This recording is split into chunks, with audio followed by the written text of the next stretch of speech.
All right, click the links for Odyssey, Bit Chute, or the Telegram, or support the On Coffee. Subscribe to the various other links.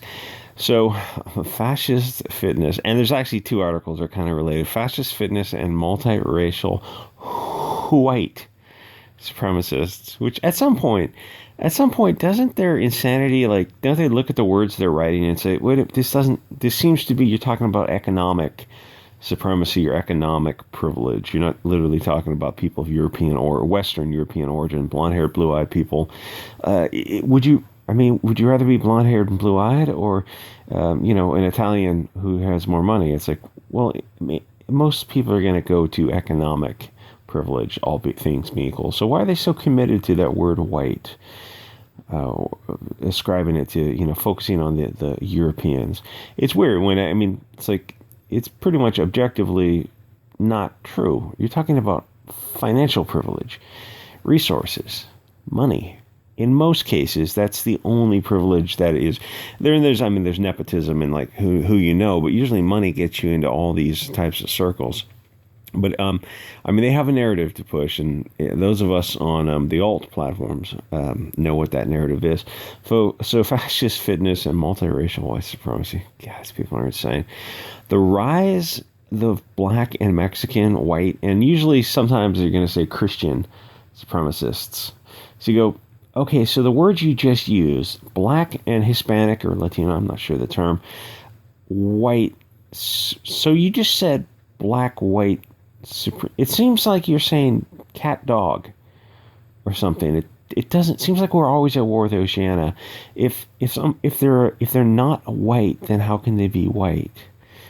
These two things can't exist, and yet these people are very dedicated to this narrative.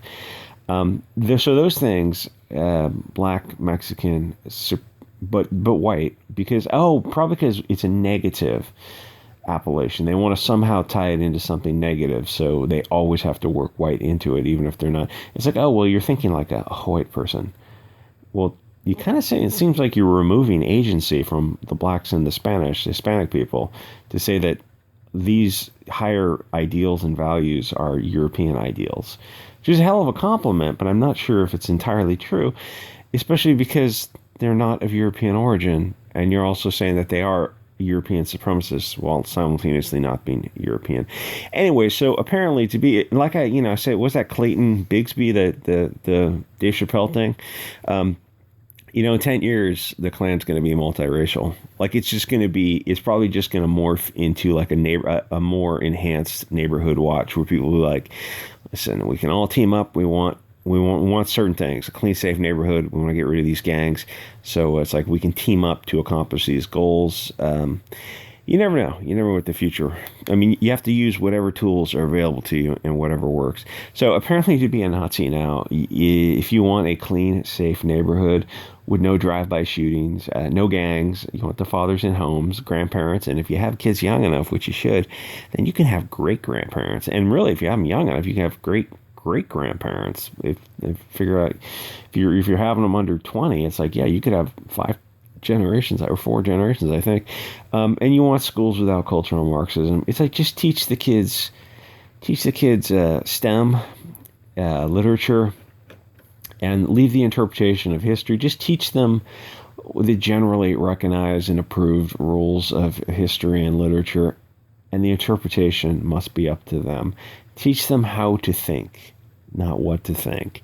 So if you want those things, safe neighborhoods, fathers, extended families, schools without cultural Marxism, if you just want to go to church on Sunday, even if you're not really religious, but it's just like, it's a core structure of being a part of a community. You want to be part of this community of shared values.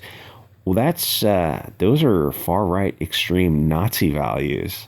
Community of shared values, a common people, or at the very least, even if you don't share tribalism, a common ideology. And when the fitness comes in, they go eating. So like fitness is 99% of that is going to be diet. I'm not talking about people who are, insane, squatting and lunging, gym rat type stuff. Like, general fitness is going to be 90% diet, and then you have to walk up some hills. That will get you to most people want to go. They'll be satisfied with that. So with the fitness thing, it's weird that they have an issue with like you tell people, you're upset about being obese. Well, all you have to do is eat less. It's like literally, it will save you money. You'll have a smaller carbon footprint. You don't have to buy any special foods. The cheapest foods are the healthiest ones: rice and beans, and you add in some vegetables. And that's the basic meal for most of India and China. And then, I mean, the rice and the vegetables, and then you want to add in a tiny bit of meat for breakfast, tiny bit of meat for lunch. It's like you're gonna be very lean and fit on that. It's like whatever you're eating now, all you have to do is simply eat less of it. The soda and the beer or whatever you're drinking, you don't need any of that stuff. Tea and water is going to be just fine. It's literally a lower carbon footprint diet. Is simply eating less of whatever you're eating now. But for some reason, that seems to trigger them. And the thing is, it's funny to argue or watch these arguments on Twitter, because I can't comment for another 3 days. It is like here the fatties try to defend themselves, and like, you don't understand. It's like, no, we understand chemistry and enthalpy. All you have to simply do is consume less. No, it's more complicated than that. No, we actually understand these things quite well. It's not more complicated than that. It's just chemistry and physics. Anyway, arguing with fatties is doing the Lord's work. I always fat shame people. Anyway, so if you want all those things, community of shared values and physical fitness and eating a healthy a meal and having like this small carbon footprint, that's all fantastically fashionably fascist to do those things, to like live as most people would have wanted to live only a few decades ago, eating less, getting a little exercise, and wanting a quiet, safe, clean community of a people of shared values, at least. Those are now the values of the third position, which is a mask-off moment for both the left and right, because it's an admission that the right is also not the party of conservatives.